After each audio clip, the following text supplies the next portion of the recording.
Bom dia, pessoal. A gente vai dando continuidade ao programa de Direito Constitucional hoje, e hoje nós vamos falar de um tema bem interessante para você que vai fazer concurso para a área policial. Você que vai fazer concurso, por exemplo, para a Polícia Militar do Ceará, você que vai fazer concurso, por exemplo, para a Polícia Federal, para a Polícia Rodoviária Federal, tem a pretensão de fazer concurso também para a Guarda Municipal, para o Corpo de Bombeiros Militar ou, quem sabe, para a Guarda Prisional.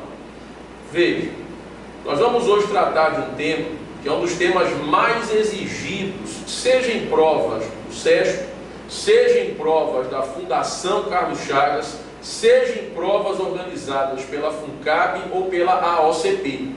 O tema que nós vamos tratar hoje são os direitos constitucionais dos presos. Então, a gente hoje vai falar dos direitos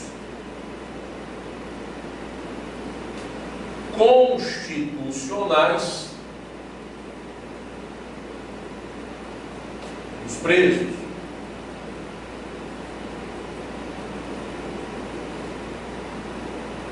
Esses direitos constitucionais dos presos, eles estariam localizados em qual parte da Constituição?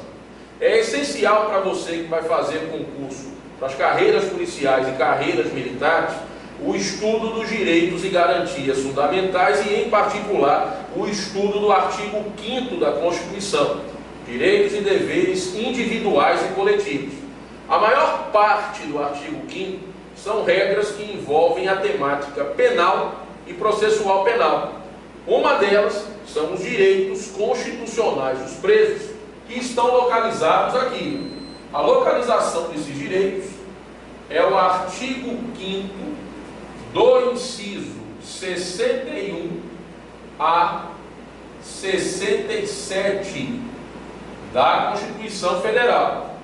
É claro que, analisando esse grupo de incisos, nós vamos ver que existem outros incisos, outros artigos que são correlatos a eles.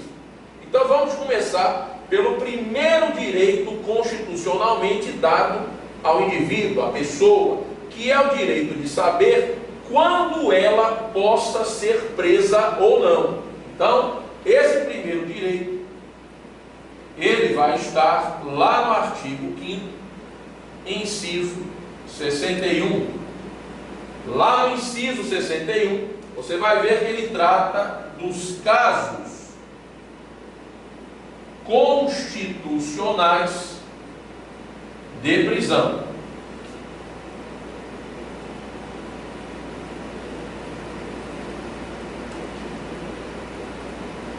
Quais seriam as situações em que eu poderia ser preso? A Constituição deixa claro que uma pessoa só pode ser presa, em regra, em duas circunstâncias. Ou se essa pessoa estiver em situação de flagrância, chamado flagrante delito, ou se houver uma ordem escrita e fundamentada de autoridade judiciária competente, os chamados mandados judiciais de prisão. Por exemplo, quem está em situação de flagrância? Quem se encontra em flagrante delito? Se você está cometendo um crime, se você acabou de cometer um crime, ou se logo após o cometimento é perseguido e encontrado com vestígios daquela infração, presumindo-se ter sido o autor da mesma, você está em situação de flagrante delito. Na prisão em flagrante, não é preciso a apresentação de qualquer ordem escrita, não. É uma prisão que se dá por ordem verbal, mas que se dá por qualquer do povo ou pela própria autoridade. O Código de Processo Penal, ele deixa claro que qualquer do povo pode e as autoridades devem prender quem se encontra em flagrante. Se você não for preso em flagrante, a Constituição diz que a outra modalidade de prisão admitida são os mandados judiciais de prisão, uma ordem escrita e fundamentada que parta de uma autoridade judiciária competente. Uma prisão preventiva, por exemplo, um mandado de prisão temporária, esses são exemplos de mandados judiciais de prisão. Muita atenção, porque ao ler o inciso 61 do artigo 5º, o que é que ele coloca para você? Ninguém será preso, senão em flagrante delito ou por ordem escrita e fundamentada de autoridade judiciária competente, salvo nos casos de transgressão militar ou crime propriamente militar definidos em lei. Essas duas últimas situações, a transgressão militar e o crime propriamente militar definido em lei, elas não se enquadram praticamente nos casos de flagrante ou de ordem escrita e fundamentada de autoridade judiciária competente. São prisões que podem acontecer fora desses dois padrões que há pouco eu ensinei para você. O problema é lembrar no concurso que, embora eu possa ser preso por transgressão militar ou crime militar próprio, ainda assim os meus outros direitos devem ser respeitados. Por exemplo, não é porque eu prendo um indivíduo sem que ele esteja em situação de flagrância, sem que haja um mandado por uma transgressão disciplinar militar, que eu não deva comunicar esta prisão imediatamente ao juiz competente e à sua família ou pessoa por ele indicada. Então fica a dica inicial. Quais são os casos constitucionais de prisão? Flagrante delito, ordem escrita e fundamentada de autoridade judiciária competente. Transgressão militar, crime propriamente militar definido em lei. Nesses dois casos, posso prender sem que se enquadre o flagrante ou o mandado judicial de prisão, porém devendo respeitar os demais direitos constitucionais de quem esteja preso. Cuidado, meu aluno, muito cuidado, porque como eu disse a você no início, esse inciso 61 permite uma série de outros artigos, uma série de outros dispositivos correlatos a ele e que vem caindo muito em concurso. Por exemplo, é um dispositivo correlato ao inciso 61 do artigo 5º, o artigo 5º, inciso 11, aquele que trata da inviolabilidade domiciliar. Professor, por que é que você está colocando o inciso 11 voltado aos casos constitucionais de prisão? Porque é possível, meu aluno, prender uma pessoa dentro de casa. As prisões não são feitas apenas em meio à via pública, mas também dentro da casa de uma pessoa. E aí, a Constituição diz o quê?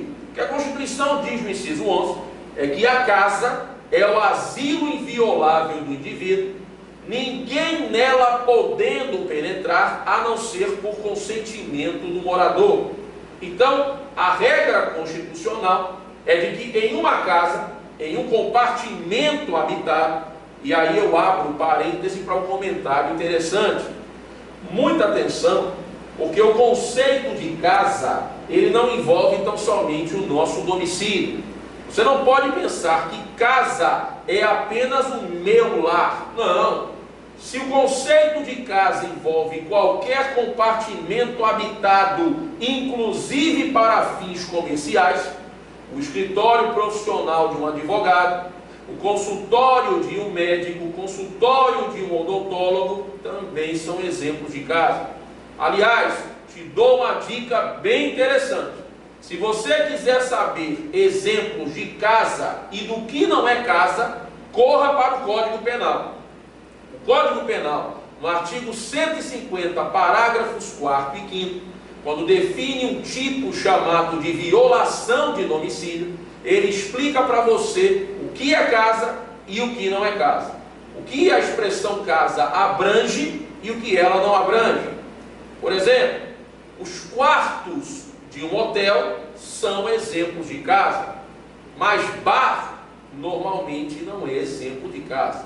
Então cuidado, porque se quiser saber o que é casa E o que não é casa, corra para o Código Penal brasileiro, porque ele vai te dar essa resposta lá no artigo 150, parágrafos 4º e 5º. Então, colocada essa premissa, sabendo o que é casa, a regra é que nessa casa ninguém penetra a não ser por consentimento do morador. Muita atenção, porque o consentimento é de quem se encontra naquele dado momento nessa casa. Não é proprietário não, hein? Morador, quem ali se encontra. Cuidado também, porque nós sabemos das aulas passadas que os direitos fundamentais eles não são absolutos. Ao contrário, são limitados, são relativos. E nessa linha de raciocínio, é comum a gente levar para o concurso a noção de que a casa não é o asilo absolutamente inviolável do indivíduo. É possível, em certos casos, que eu invada essa casa sem o consentimento do morador. Quando é que eu posso invadir uma casa sem o consentimento de quem ali se encontra? A Constituição diz que a qualquer hora do dia, seja noite, posso invadir em caso de flagrante delito, prestação de socorro ou desastre. Se eu quiser, professor, cumprir uma determinação judicial, um mandado judicial de prisão, por exemplo, eu posso invadir a casa da pessoa e prendê-la? Depende. A invasão domiciliar para cumprir mandados de prisão, os mandados judiciais, as determinações judiciais, ela só é permitida no período diurno. À noite, eu não posso invadir uma casa para cumprir determinação do Poder Judiciário. Muito cuidado com as pegadinhas que existem em concurso. O SESP adora isso, por exemplo. Uma coisa é ingressar na casa, outra coisa é invadi-la. Por exemplo, posso eu ingressar em uma casa à noite para cumprir determinação judicial? Sim, basta que exista o consentimento do morador. Te dou um exemplo. Vamos supor que eu chegue em uma determinada casa, num apartamento, numa bela noite, e que procure um indivíduo para o qual exista um mandado de prisão em razão da falta de pagamento de pensão alimentícia. Chego ao apartamento, interfono e pergunto à pessoa se posso entrar para cumprir o mandado de prisão expedido. Se o morador, quem ali se encontra, permitir, eu vou ingressar nesta casa, mesmo sendo noite, para cumprir a determinação judicial. O que eu não posso é invadir o ambiente.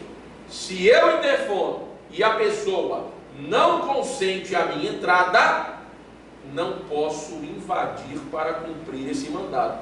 Porque a invasão, nesse caso, ela é contrária ao que determina a Constituição. Então, muita atenção, porque a regra é de que em uma casa só se penetra, só se ingressa com o consentimento do morador, salvo em certas circunstâncias, e aí vêm as exceções. Flagrante delito, prestação de socorro ou desastre, a qualquer hora do dia eu posso invadir essa casa.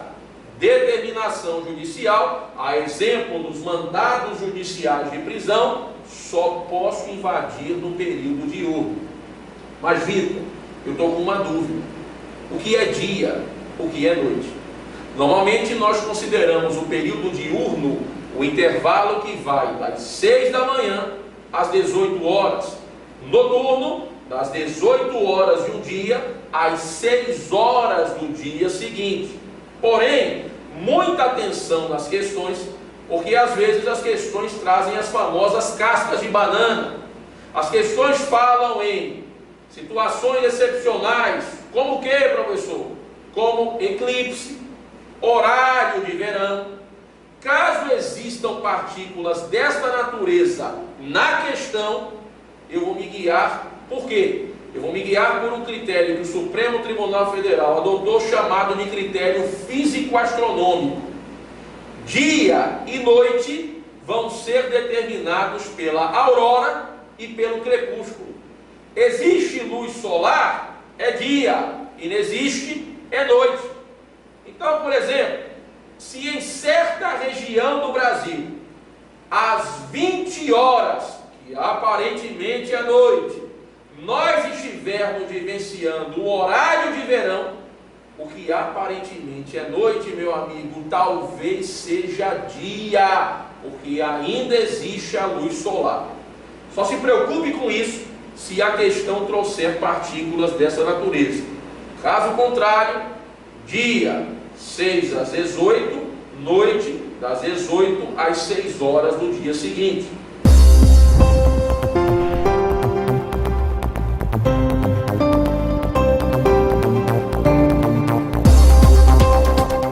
Bem, pessoal, afora esse caso que a gente acabou de ver aqui, essa situação correlata aos casos de prisão, a gente também tem outras dicas para dar para vocês. Por exemplo, existe uma outra parte da Constituição que é correlata a esses casos de prisão e que nós vamos considerar como situações excepcionais.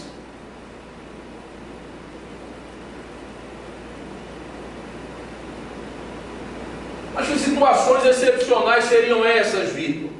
Veja, são situações excepcionais de prisão. Primeira delas, artigo 136, parágrafo 3º, 1º e 3º incisos da Constituição, combinado com o artigo 139. Que situação é essa excepcional? Veja, você já ouviu falar em estado de defesa, estado de sítio? Sim. Nessas situações, diz a Constituição que é possível que o executor da medida ordene a prisão das pessoas por crime contra o Estado. Então, muita atenção. Porque durante a vigência, por exemplo, do estado de defesa, uma situação extrema, uma situação excepcional, o executor da medida poderá ordenar a prisão das pessoas por crime contra o Estado por um prazo não superior a 10 dias e sem a necessidade de autorização do Poder Judiciário. Muito cuidado, porque mesmo nesse caso excepcional, os meus direitos, os direitos do preso, devem ser respeitados. A Constituição diz que essa prisão, ordenada por uma pessoa estranha ao Poder Judiciário, ela ainda assim deverá ser comunicada imediatamente ao juiz e será facultado ao preso a realização do exame de corpo de delito. Por que é que você faz um exame de corpo de delito no detento e que ele esteja preso?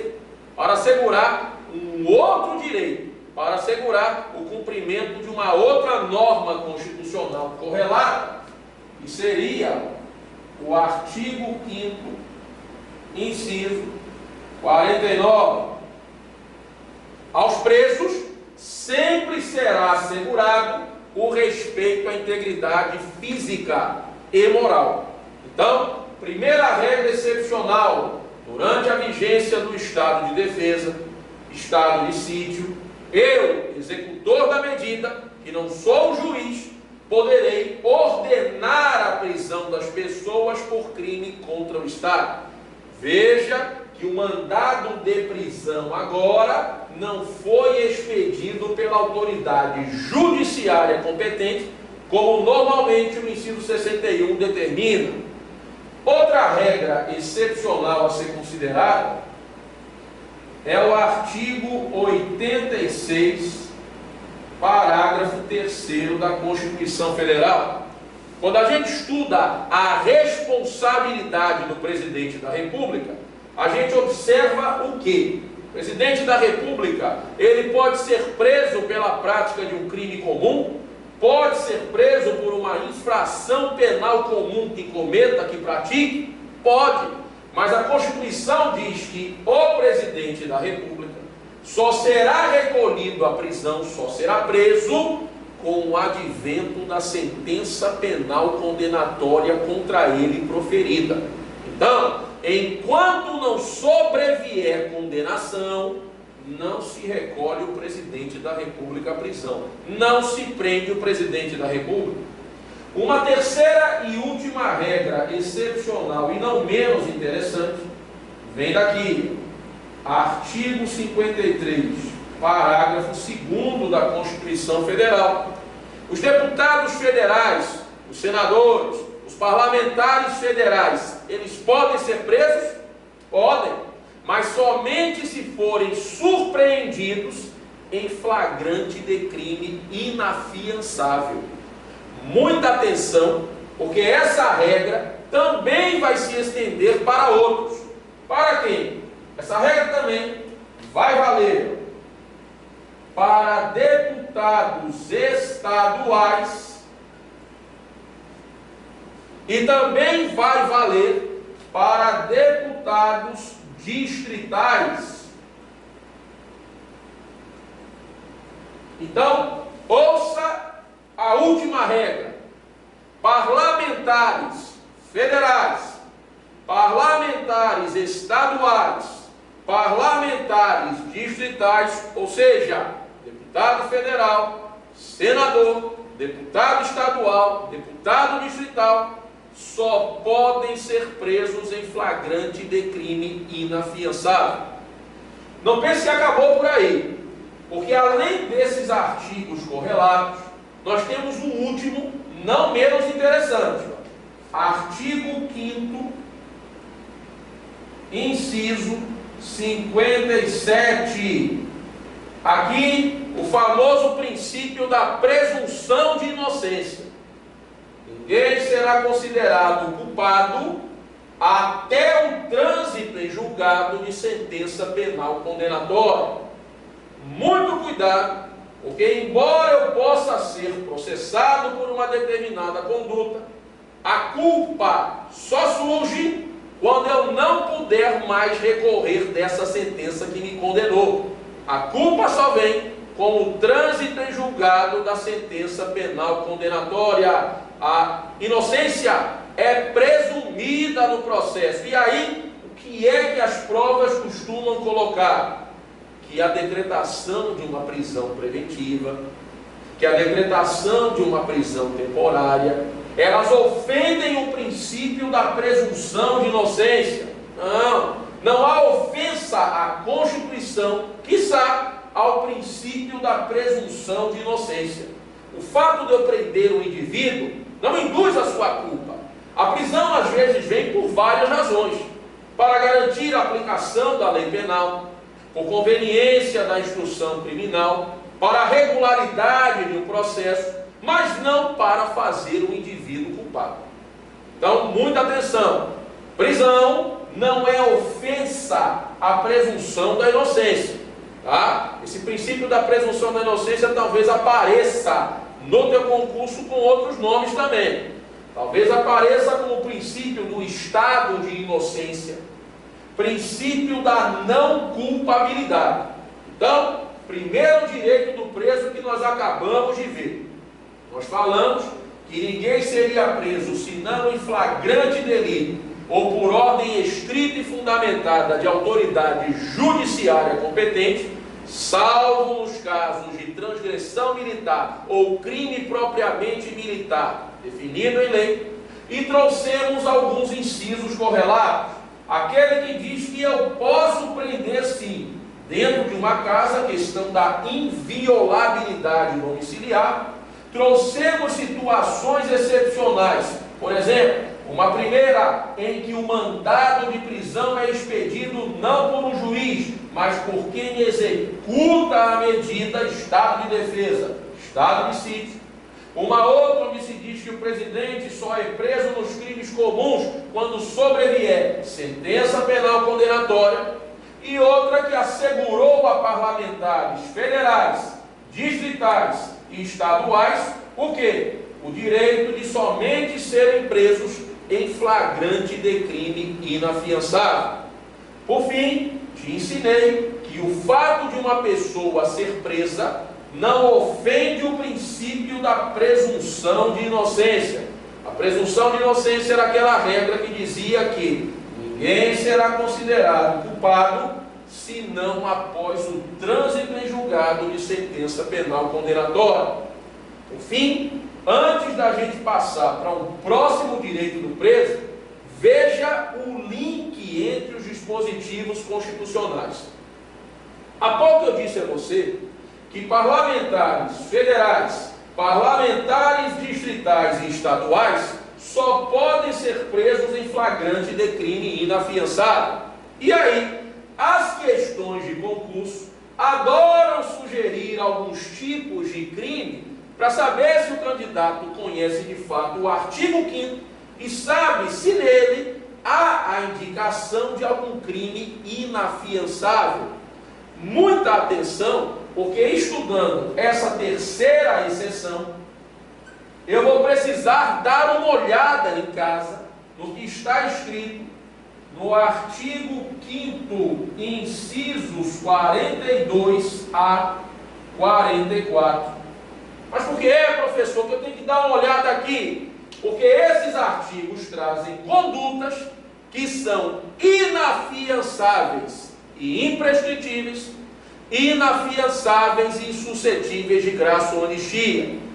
Por exemplo, são inafiançáveis e imprescritíveis o racismo e a ação de grupos armados, sejam eles civis ou militares, contra a ordem constitucional e o Estado democrático.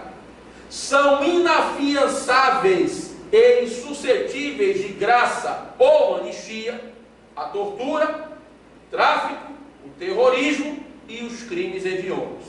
Então, não se esqueça, se deputado federal, senador, deputado distrital e deputado estadual só podem ser presos em flagrante de crime inafiançável, eu preciso ir para a prova sabendo, no mínimo, que crimes são inafiançáveis na ótica do artigo 5º da Constituição. São esses que estão no inciso 42 a 44 da Constituição Federal.